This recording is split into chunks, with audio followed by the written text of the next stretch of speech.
ఇశ్రాయేలు ప్రజలు బాబులోన్లో బందీలుగా ఉన్న కాలంలో నెహెమ్యా అనే దేవుని భక్తుడు ఉండేవాడు. ఆయన రాజుకు సేవ చేసే ఉద్యోగిలో మంచి నమ్మకాన్ని సంపాదించాడు. ఒకరోజు యెరూషలేము నగర స్థితి గురించి విన్నప్పుడు ఆయన మనస్సు బాధతో నిండిపోయింది. దేవుని ప్రజల నగరం ధ్వంసమై గోడలు కూలిపోయి ఉండడాన్ని ఊహించలేకపోయాడు. నెహెమ్యా ముఖ్యంగా తాను చేయగలిగింది ప్రార్థించడమేనని తెలుసుకున్నాడు. ఆయన ఉపవాసంతో దయచూపుమని దేవునిని వేడుకున్నాడు. దయగా ఉండే రాజు నెహెమ్యా బాధను గమనించి, నీకు ఏమైందో చెప్పు అని అడిగాడు. నెహెమ్యా ధైర్యంగా, నా జనుల నగరం చెరగిపోయింది. దయచేసి నాకు అక్కడికి వెళ్లడానికి అనుమతి ఇవ్వండి అన్నాడు.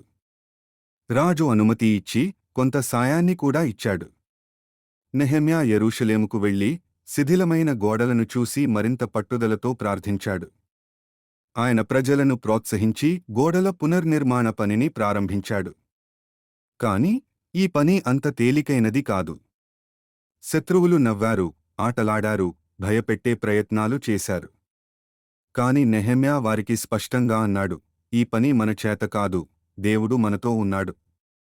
ఆయన ప్రజలతో కలసి ఒకవైపు నిర్మాణం చేస్తూ మరోవైపు ఆయుధాలతో రక్షణ చేసుకుంటూ పని కొనసాగించాడు.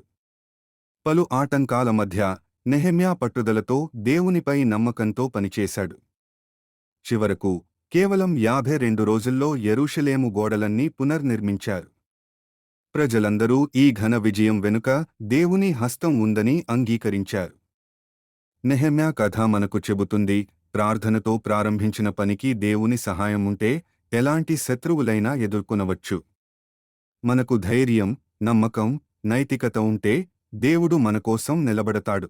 మోరల్: ప్రార్థన, విశ్వాసం మరియు పట్టుదల ఉంటే ఏ అసాధ్యమైన పనినైనా దేవుని సహాయంతో పూర్తి చేయవచ్చు.